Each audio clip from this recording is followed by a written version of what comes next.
Hello, everyone. Good afternoon, everyone, and welcome to the Princeton School of Public and International Affairs. I'm Anani Janad. I am the dean of the school, and I'm so honored and happy to see you all here today for our next event in our Dean's Leadership Series. One of the joys of hosting these events is the chance to meet and hear from a wide variety of expert guests from all over the world. I appreciate getting to know policymakers who offer different perspectives, giving me something new to think about. Then there's today's guest, who is no stranger to Princeton SPIA.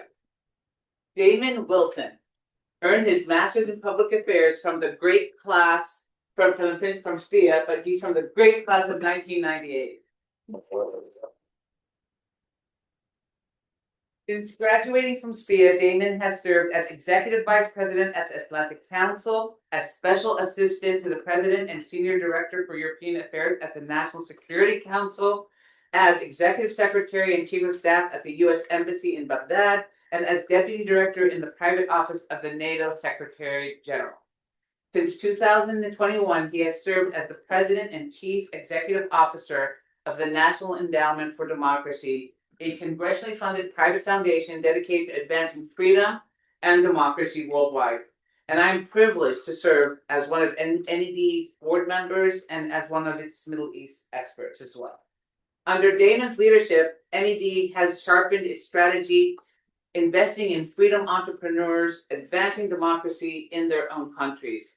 He has prioritized impact and efficiency, harnessing technology to drive democratic gains, and ensuring resources flow faster, smarter, and more strategically to those on the front lines of freedom, particularly in the most repressive environments. Damon will draw on his impressive experiences to discuss the growing threats to democratic institutions abroad and how the U.S. can play a role strengthening democratic ecosystems. I'm very interested in hearing his perspectives on authoritarian influence, democratic norms, civic engagement, and the role young leaders like yourselves can play in the global struggle for freedom. A few brief reminders before we begin. Please listen respectfully with an open mind, remain calm and curious, and if you're inclined to engage with our speaker, please ask questions and don't give speeches. Challenge ideas and not people, and allow space for other voices. Thank you to Damon Wilson for joining us, and to everyone in attendance for today's event, which is made possible by the Morfit 1997 Distinguished Visitor Fund. And thanks as well to our very own Kim Lane Shepely, the Lawrence S. Rockefeller Professor of Sociology and International Affairs, and the University Center for Human Values, who will moderate today's session. Kim, the floor is yours. Thank you. And welcome back to Princeton, Damon Wilson. And the first question is, were you ever nostalgic for the Robinson basement? So tell us about your time. You know, I'm so nostalgic. It's amazing to be here. It feels awesome to be back at Princeton. So first of all, it's such an honor to be here. This place was a formative place for me, but to be here with Dean Amani Jamal, I think you know this, but I think you have one of the most remarkable leaders in American academia today at the head of this institution. And I'm so happy because as a Princeton grad, when she was named, I reached out and I said, I really want you to serve on the NED board. And she's like, I really want to serve on the NED board. She is one of the most remarkable leaders on the endowment, someone who has not only helped navigate Princeton through difficult challenges, but has really helped me think about how we help support those on the ground in one of the most volatile regions around the world. Thank you for your leadership. Thank you for your friendship. Kim, it feels great to be back here. I have a lot of nostalgia. Yes, I remember sitting in these rows doing my welfare policy reform discussions. So it's great to be back. Really great to be back. Wonderful. Well, first of all, welcome. And also, I think what a lot of students do, I'm going to start with just the interests of the students in the room. How did you get from here to where you are? Amani listed your positions, but from when you were an MPA student looking out at the world, how did you navigate this complex world in which, America used to always speak with one voice on foreign policy, now not so much. So how do you navigate through those waters, and tell us a little bit about how you got to NED eventually? Sure. I mean, this place was formative for me. So the first decision I had to take was whether to come here. I I came here from Rwanda. My first job out of college was working for Save the Children. And I thought I was going to the Balkans, but while I was in school, genocide happened in Rwanda and Save was ramping up in Rwanda. And so my first year out of college, I went to work in Kigali with Save the Children. And I was facing an inflection point. First of all, applying from Rwanda at the time was a little technologically ages ago. Quite a challenge to actually get an application into Princeton. But I ended up facing a choice of whether to go to Kabul. The Taliban had just taken over Kabul, or come here to Princeton. And what I was feeling when I was in Rwanda was I had spent time doing humanitarian work in the Balkans and other conflict zones on the humanitarian side. And that work is really beautiful. But as humanitarian, you're neutral. And man, do we need that work in places like Sudan and places today. But as an American who really did believe and have a strong view about America's role in the world, it was hard for me to be neutral. I worked with people that had committed genocide. I was working inside prisons. I could watch that some of the refugee camps that were being supported in Eastern Congo were also recruiting ground for future instability. It was an uncomfortable position, and I wanted to be equipped to be able to do something more about it rather than just mitigate the consequences. And so for me, the decision to come to Princeton was really to get equipped to make that transition so that I would have the tools to shape how the United States could engage with actors, could prevent these type of conflicts, could get engaged on the ground while still having extraordinary respect for those in the humanitarian field. So for me, Princeton was an intentional pivot point. And I came here really intent on trying to make that transition. And between my first and second year at Princeton, I was able to, with Princeton's help, have an opportunity to go work at the National Security Council as a graduate student. And I went to work for Susan Rice in African Affairs at the end of the Clinton administration. And it was a transformative way of seeing from the inside out. Now, what I learned is the only reason I got that was partly because of Princeton, but also because I had taken the time to get my hands dirty by being out in the field. And nobody working on Central Africa around that interagency table had lived in Central Africa. And I just took this moment of realizing that, first of all, I needed to be equipped with the tools, the analysis that I was getting out of Princeton. But you had to have your hands dirty to understand how decisions that you take around a situation room table or elsewhere, how does it impact people's lives? And that was a really searing moment for me. So coming out of Princeton, I ended up working a lot with Ann Corwin, God bless, on how to think about my future. And I did end up really facing choices between, for me, I was still looking at government service at the time. I had come to appreciate many of the options outside of government service. And so I went to the State Department, first as a Foreign Service officer, then through the PMF program. And really, while I was here at Princeton with Bob Hutchings writing memos on the future on NATO enlargement, I went directly from Princeton to go work on NATO enlargement under Secretary Albright. And so for me, this was really a formative place. And the support I got from the institution, the ability to not have to manage some of the financial challenges that some of my peers did, thinking about their first career choice, was a big issue for me coming out of undergrad, going to work in Rwanda rather than going to do private equity. I felt that it was harder at the time to map a course forward of public service, that you didn't have as much infrastructure of support. So now it's messy, now it's hard how to figure it out. But what I learned when I went to Washington, for a long time, it took me time to realize there's a real privilege to sitting behind a table, United States of America. But the power of America's representation in the world is how we show up in so many ways. And the way policy is made in our country is really shaped by what options are actually viable once you're at the end of that pipeline in government. And all of that is set by what happens in the ecosystem around it. But I'll stop with that because part of what Princeton had to prepare me for was a government of public service outside of the US government. Well, you ended with your time still working for the Democratic administration, but you actually got promoted to work with the National Security Council under Bush too. That's right. So how did you make that transition? That's Because that's a transition to Silicon Valley. Yeah, I'm Working, right? one of the few people that work for Susan Rice and Condi Rice, and I Yeah. worked.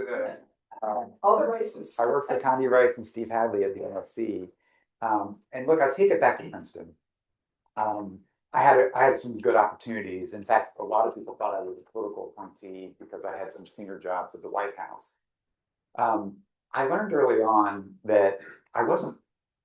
I mean, I came from a family, like my mom was an educator, my dad was a classics professor. I didn't come from this hoity-toity world. I didn't have a heck of a lot of relationships, excuse me, in Washington. I didn't come from a political environment as such. I dabbled in South Carolina in some of these issues around justice at home, but I realized in government that my strength was expertise, and I had to be the smartest kid in the room. I'm exaggerating a little bit, but I was working with a lot of incredibly impressive people with big issues on their plate. And I knew that I needed to know my stuff, that they needed to depend on me to be able to get it right on the areas that I was responsible for. And I found just like almost being earnest about it. Like, I'm not the political operative. I don't really know how they all got their jobs. I don't have all these social relationships, but I was committed to working really hard, thinking about how to support principals. And I still, over and over again, especially even in today's environment, I had a really tough couple hours testifying on the Hill yesterday.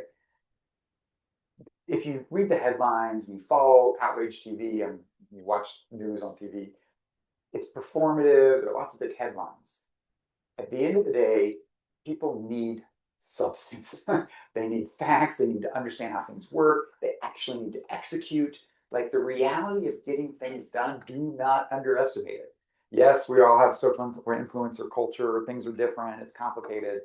But at the end of the day, especially a political appointee, is this person reliable? Do they know what they're talking about? Are they going to get me set up for success? And can we execute?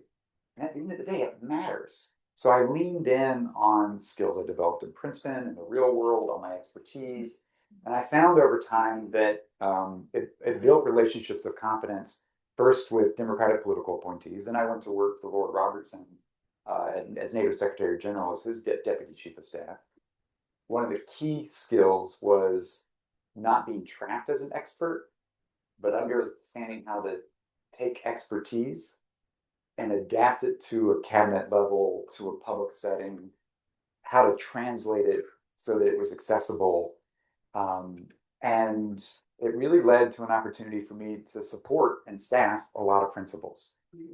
And so at the White House, I had the honor first of starting a career there as a student in the Clinton administration under Tony Lake, going back when Condi Rice was National Security Advisor, and coming back for a third time under Steve Hadley, and learning from.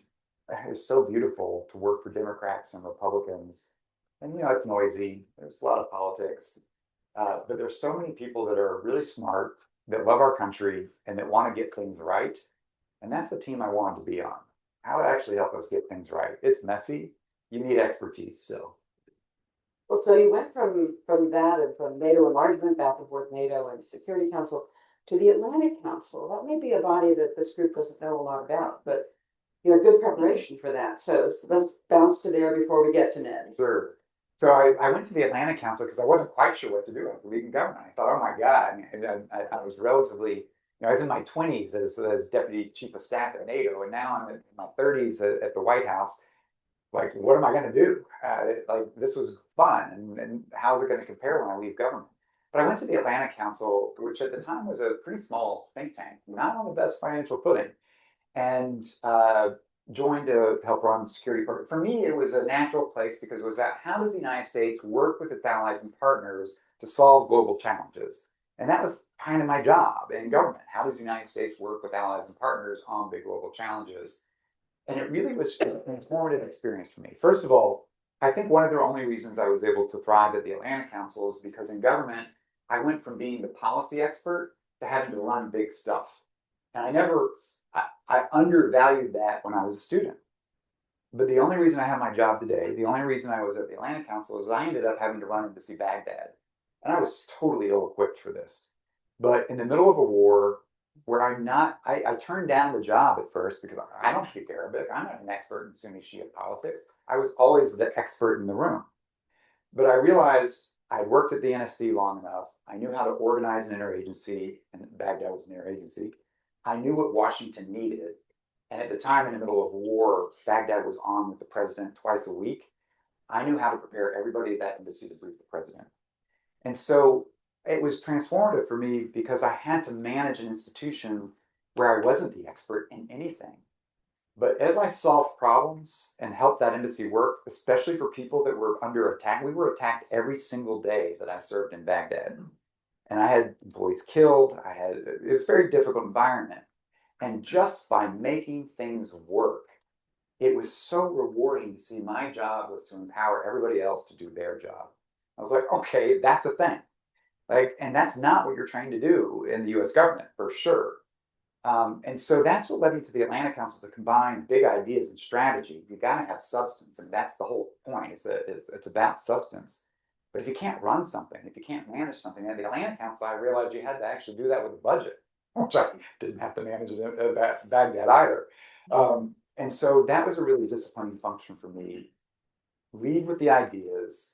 The mission is central. We got to be passionate about what we're doing. But you got to have business plans. You got to have a talent strategy. You got to rebalance your books. And these are skills that you might underestimate sometimes when you're in school. Maybe you don't, but I did. That I really had to lean in on. And I found that I loved that part just as much as the big picture. Marrying them is a little bit of a secret sauce that really helped me at the Atlantic Council. And it was a joyride. We went from an organization that had less than 20 people and not sound international financial footing. So the Atlantic Council today is one of the largest think tanks in our country, and I think one of the most influential, anchored in this idea that the United States can't do it alone. It has to solve and work on global challenges with our friends and allies, which means you need friends and allies. And I think that's a beautiful proposition. And I learned on the outside that we could do an incredible amount to influence policy on the inside. So that brings us to Ned, where you're now the CEO, where you're now running the shop. And, a number of people in the room who've been following events of the last year might be surprised that Ned is still standing. So talk to us about what is Ned? How did it survive the last year? It's still there, right? So Yeah. yes. And you just testified on the Hill yesterday, oversight, which is never fun, but the testimony is great. We can maybe distribute the testimony you provided yesterday. And you seem to actually have a friendly reception yesterday. So in Washington, which has been busily, shall we say, not exactly offering an American helping hand on democracy to the world. Ned, tell us what is Ned and how did it survive? Yeah. Well, I will say I spent time in the Balkans, Afghanistan, Rwanda, Iraq, Beijing.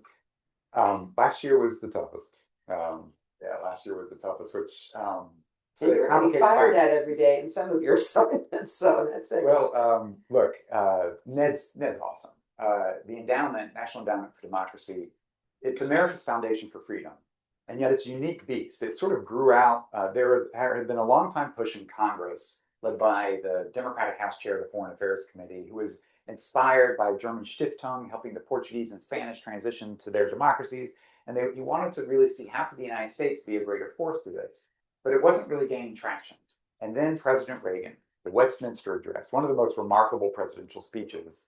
Why are we sitting here side by side with totalitarianism? We need to have confidence and understanding that our strength comes from the ideals that inspire so many around the world, and that we need to understand, we need to actually foster the infrastructure of democracy.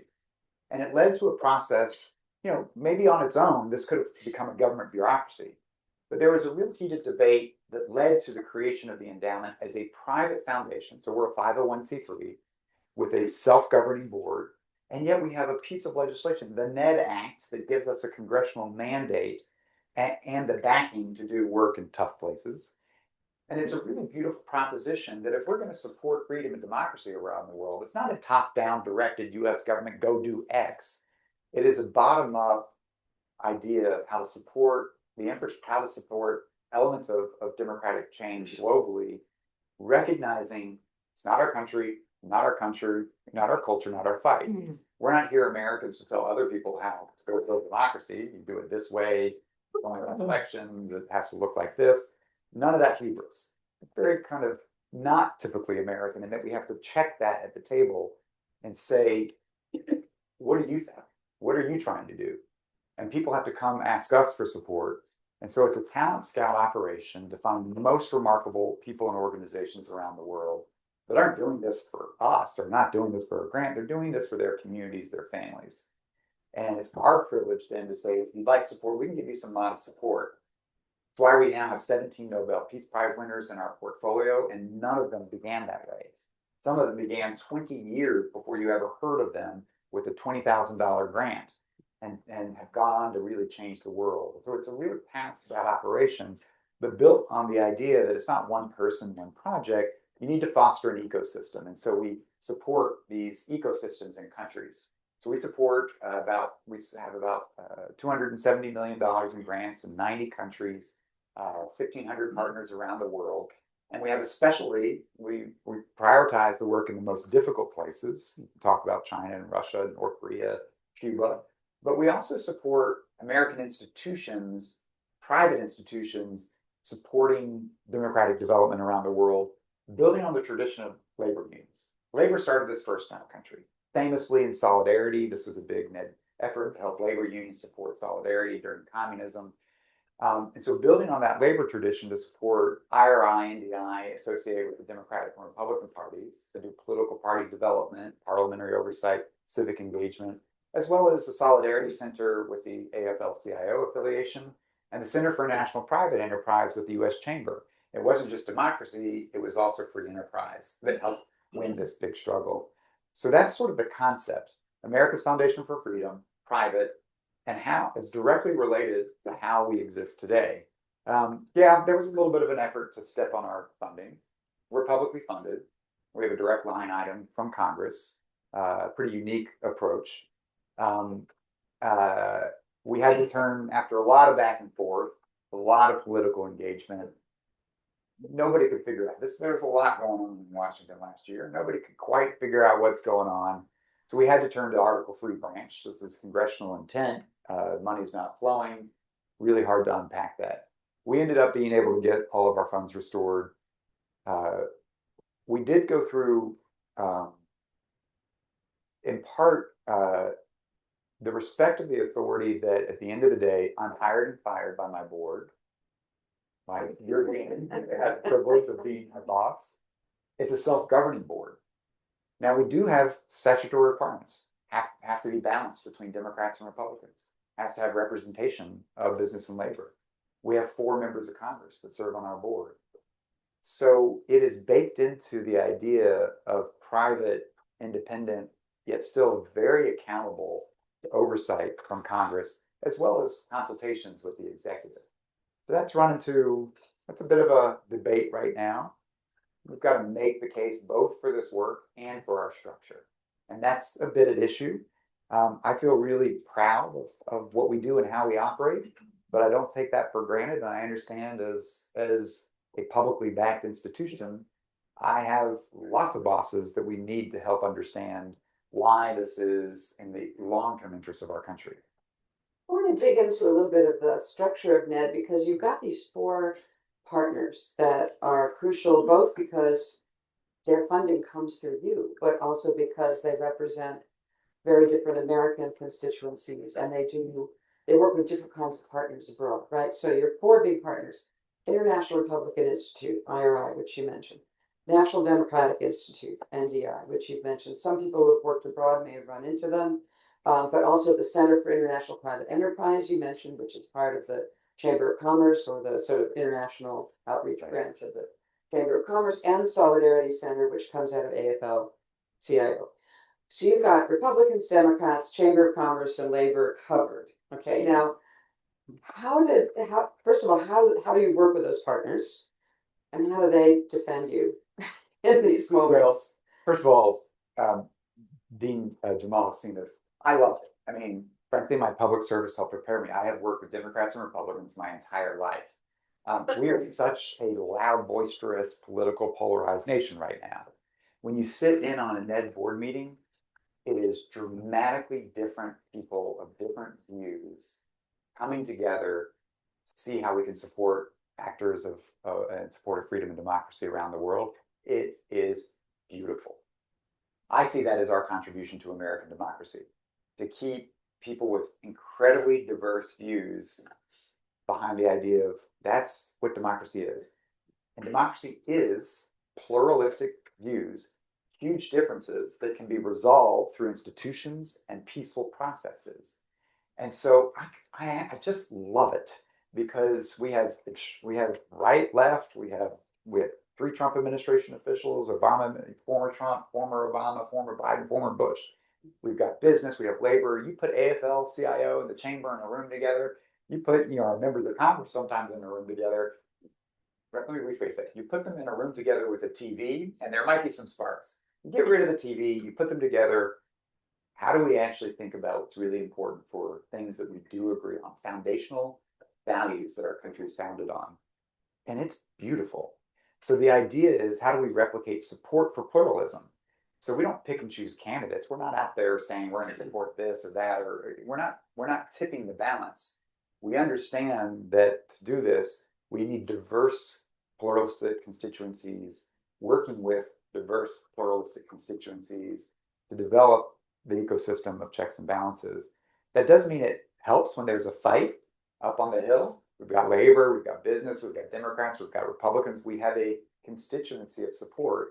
But there are challenges. As we are a very polarized environment. There are some, if you have this debate only on social media, it's really hard to find that space.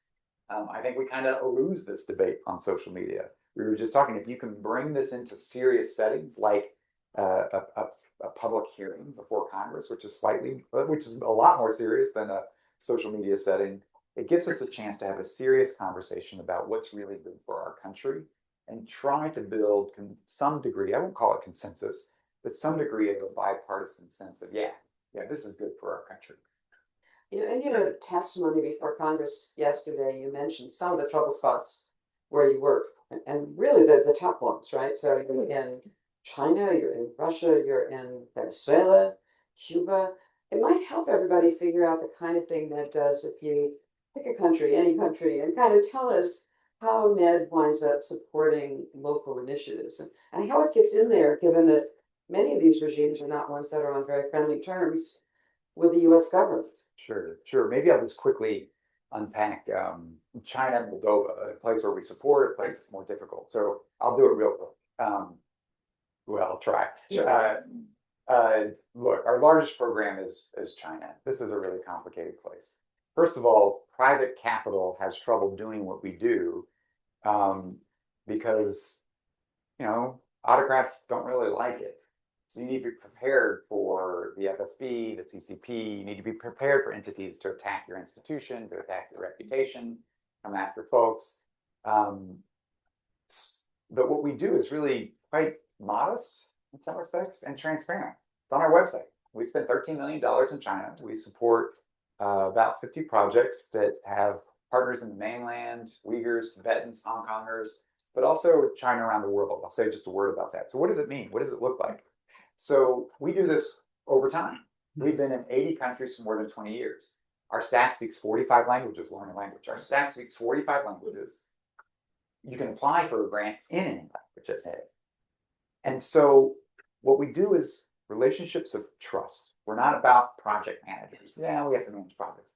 We have to steward funds well. It's about relationships of trust, a real sense of credibility about how we think about this, reliability, transparency, while still protecting and being very security conscious. So we've been an organization that first stood by the Uyghur population side at a time when either no one knew who Uyghurs were, or they all thought they were China's Muslim terrorists after 9/11 because that's what the CCP wanted you to think. And it was politically risky. Members of Congress like, what are you doing meeting with these Chinese Muslims? Well, we've worked with them modestly over time. And you could say, wow, we have really failed. The Uyghurs are not doing so well. But last night, Speaker Johnson had this daughter of one of our partners in his box. Every American politician knows who the Uyghurs are. There are now genocide designations that have come out of a variety of governments and courts. Those genocide designations were prepared by groups that we supported, Uyghurs, that claim their own dignity by preparing the accountability mechanisms, by documenting the forced labor, by documenting the re-education camps, the sterilizations they've gone through. We have given them dignity in their own struggle. We haven't done it. We haven't orchestrated it. We aren't even behind it. We've been along their side. And so it's a way to think about, how do you think about what successful looks like? What is this kind of work? And do the American people want us to do this or not? And that's the kind of thing that, frankly, when you're talking to almost any member of Congress, they're like, oh, this is really important. This is really good. And it's really quite inexpensive in the grand scheme of things, although I take the resources seriously.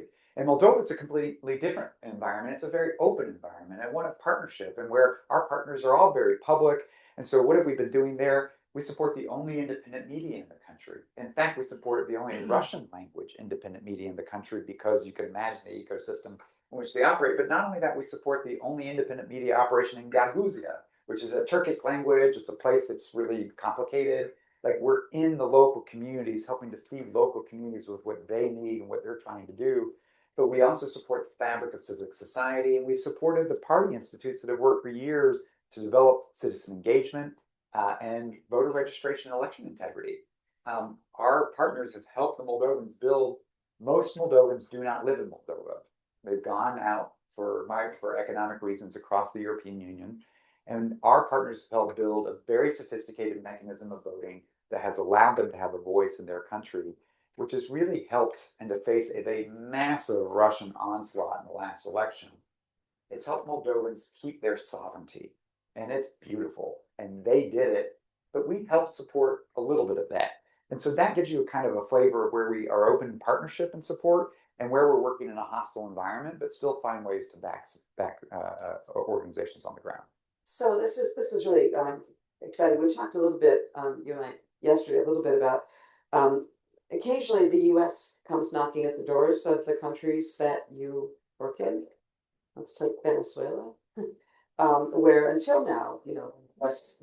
had been basically keeping hands off, and now, of course, the U.S. has gone in. Ned has been working in Venezuela for a long time as the dictatorship got worse and worse. And I guess I'm wondering, when the U.S. government pivots to pay, shall we say, more military and official attention to a country, what happens to the NED programs in those countries? So look, we have a mandate from Congress to be consistent and work in support of these fundamental principles over time in the long-term interests of the United States, respectful of local context. So we have clarity, like, this is what we do. I come from a national security background, and one of the reasons I'm at the endowment is that I understood the power when I was doing national security, spending a lot of time overseas. The most effective national security is when good people run their countries. When good people run their countries, they solve their problems. We don't have conflict. We don't have diseases. Everything we have to spend money on, defense, comes from failed governance, from often autocratic regimes.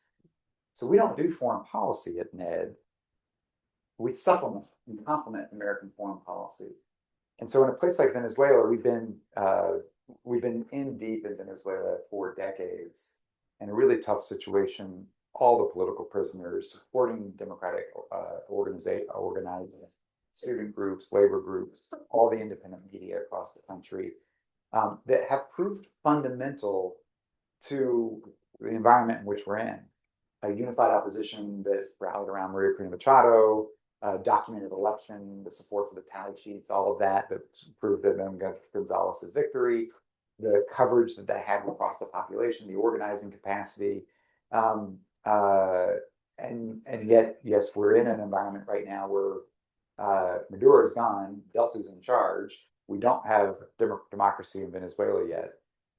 But our job remains consistent to support those Venezuelans that are help them be as strong as possible in their efforts to ensure that this fluid moment, it remains fluid, and that they continue to help accelerate the transition to true freedom and democracy for Venezuelans. And so we won't dictate that. We won't determine that. U.S. policy is involved, of course, but our voice is to help give Venezuelans a voice in the agency of shaping these outcomes. And I think you can see that policymakers also will respond. Is there something to support? What's on the ground? Who has the capacity to do this? Sometimes they're not looking at an issue until that moment. Our job has been to spend 20 years, 5 years, 3 years, whatever it is, helping to shape those environments. It's dynamic. It's going to be messy. There are going to be a lot of challenges. But I think we're laser focused on strengthening the hand of democratic forces in the country. Yeah. So I think as everyone in the room knows, democracy's had a hard time in the world. There was this heady moment, which you were part of. You got to ride this up, me too, in my own work, where, you know, every day there's a new democracy coming online. There's a dictatorship that's falling. There's a new government. All of that was so optimistic in the 80s and the 90s, and even into, you know, a little bit into the 2000s. But, you know, all the indicators are now that democracy is declining. I mean, either we've seen governments that were pretty robustly democratic. I mean, Venezuela being a lead example. If you've gone back to the 1980s, you would say that was the lead country in the region, the model democracy. You look at Eastern Europe, when we used to say, you know, Hungary was the model democracy. I mean, all over the world, we're seeing countries that were pretty stable democracies going back. Yep. And then here's the question everybody's been waiting for. Yep. And now the U.S. is on all the measures of democratic, shall we say, robustness, also a bit in danger, right? And so here's Ned saying, we're going to promote democracy and freedom, eternal American values. And I'm sure some of your partners come back and say, how can you guys be the model given what's happening at home? Yeah, maybe two parts of this. Thanks for the question. First of all, as I said at the beginning, Americans are pretty confident. Sometimes we're pretty cocky around the world. The ethos of our institution is to own humility. It's to own humility, and it's been baked into that from the start. We're in this together. We're here to support you. It's your country. It's your fight. It's your struggle. It's your community. It's your language. It's your religion. You know what works. We don't. I mean, I've spent time in Afghanistan and Iraq, which were products of a very different approach. Our approach is this is only sustainable and durable if you're running it. How can we help? So we own a sense of humility. And if you are an activist anywhere in the world, you know us because we didn't show up when the headlines came. We see this a lot. Something happens, Syria changes, all of a sudden everybody shows up. We've been in it in their darkest hour. Everybody knows our program officers. We know their kids, their families. We were supporting their families when the presidential candidates were in prison. So it's a relationships of trust. No matter what you learn at Princeton to be an expert, never undervalue the relationships that underpin your ability to turn your knowledge into something that is used. And so our fundamental business model is relationships of trust and a sense of humility in which people understand how we operate and who we are. In fact, they have to ask us for support. It's very transparent. And I'm really proud that we can represent the best of our country without speaking for our country. And I think navigating that is tricky, but it also would be a little naive to not think about this in the context of American history. As someone who's from South Carolina, a gay man from South Carolina, that in my island where I grew up in the South, if you were in a black neighborhood, you didn't have paved roads. Like I just think about what you have done in your community, what I've done in my community. Like this is what it is. Democracy is you better be frustrated, you better point out the things that don't work, you better organize around it. And when we do that, we get better. It's how we improve things. And so I think just owning that is really powerful because it's not how a dictator owns it. It is not how an authoritarian regime owns it. It's why people think sometimes they're so strong and yet they're actually quite brittle because they don't have the resiliency of self-correcting mechanisms that we have. Are we going to screw it up? Oh my gosh, yes. But that means you got a chance to fix it. That means you got a chance to get out there and do something about it. It requires agency, citizen agency, which is foundation for democracy to work. So we just got to lean into, we're not going to give you the best healthcare. We're going to give you a chance to screw it up and try to get it better again. And I think we've got to own a little bit of that humility. I will just say, part of the reason I'm in this business, when I was born, there were 20 some democracies. When I went to college, there were 70. I was coming and beginning my professional career at that height of the third democratic wave. I didn't understand it was such a historic moment, like globally historic moment of the time of beginning my professional career. And I started as a kid in the Baltic states, just so inspired as their first year of regaining their independence. I'm like, this is good. We can be a force for good. Maybe I've lost some of my naivete, but not all of it. And I just what I have watched professionally is a profound change, and it's why I'm at NED today. This is one of the most consequential moments for freedom around the world. The game has changed, and we are losing. And we have the data to back it up. Over 20 years, Freedom House and other indexes will tell you we're in a democratic recession. It's not really a democratic recession. It's an assault on freedom.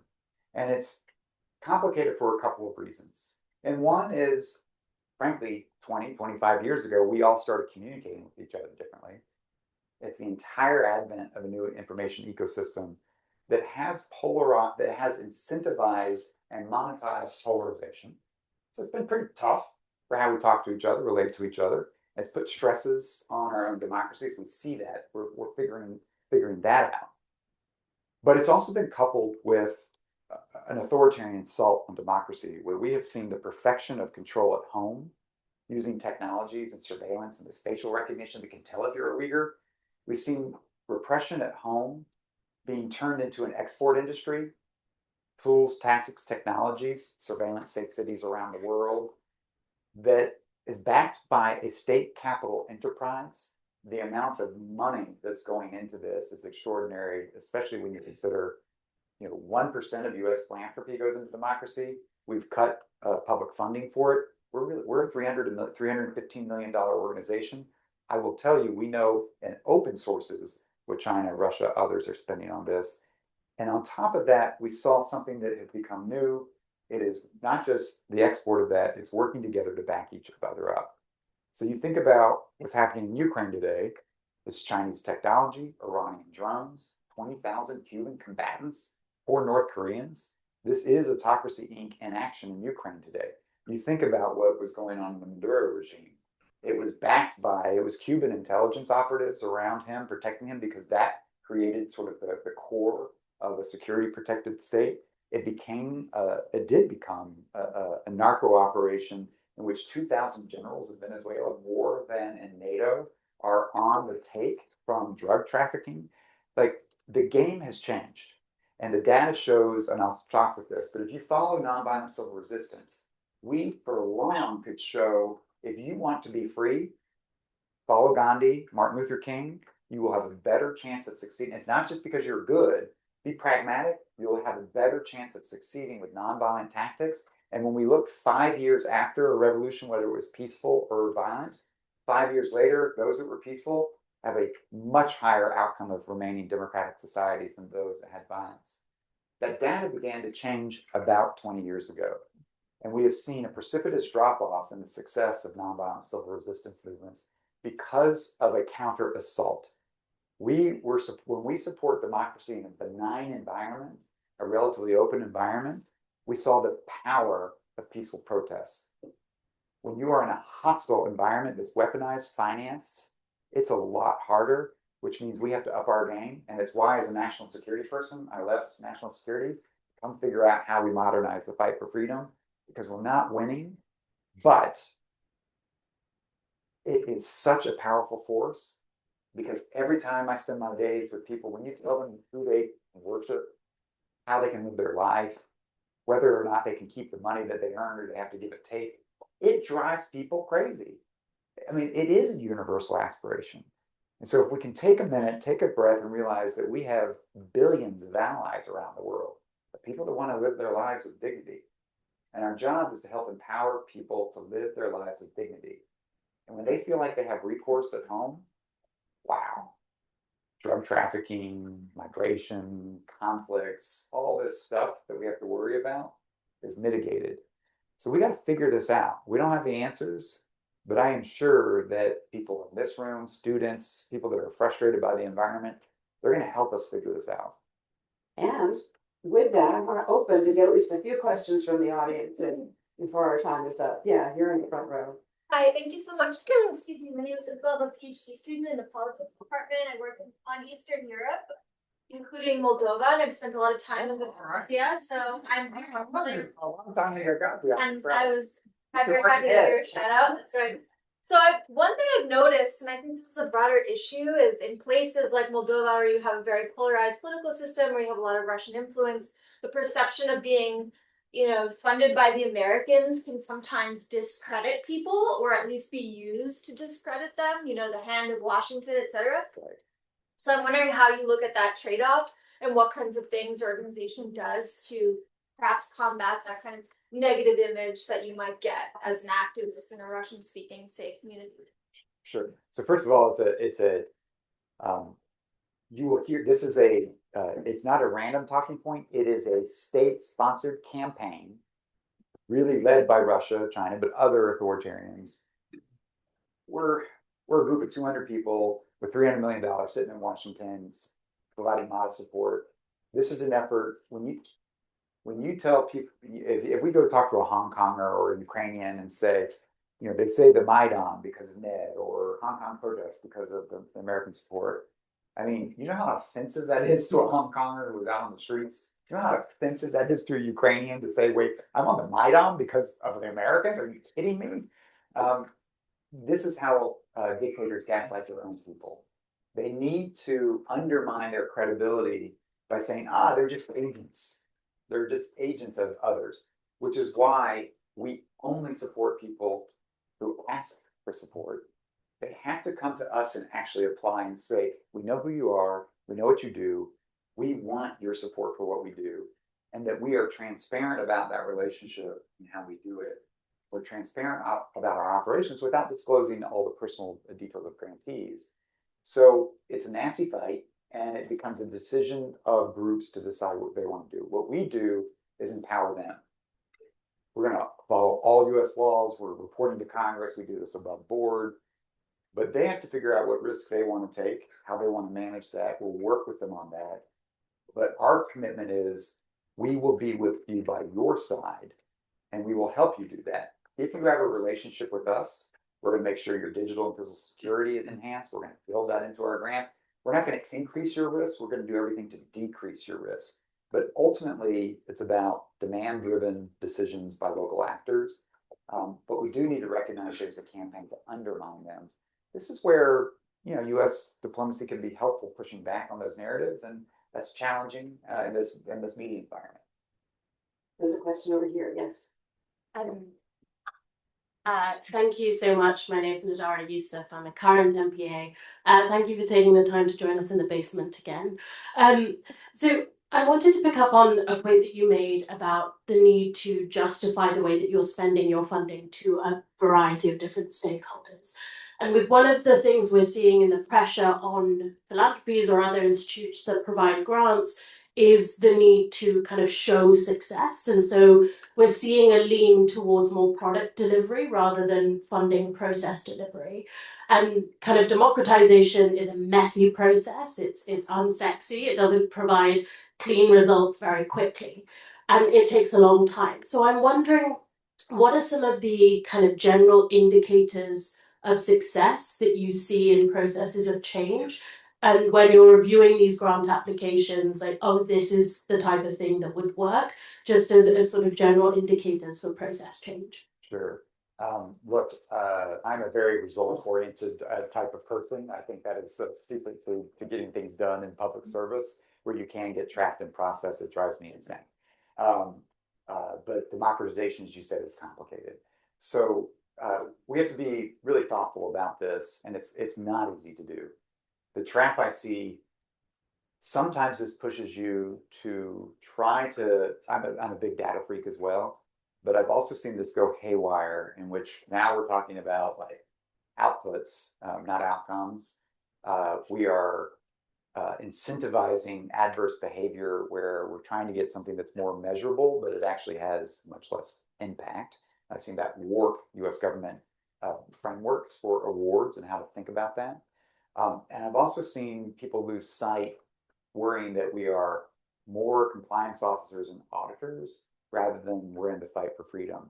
And I've seen this over and over. It's why the management side of NED is what I'm equally excited about, because I think we did need to revolutionize how we do this work. I watched Russia's invasion of Ukraine, and our partners, for when we gave total flexibility 2 weeks before the fight, I watched them spend 6 months negotiating with EU and US government officials in the middle of a war to try to like figure out how they can be relevant. Not serious. I watched crews in the Sahel, and all of a sudden, 6, 9 months, oh, we don't know what we're doing. Like, no, this is not how our adversaries are acting. We're not accountants. This is why we're losing.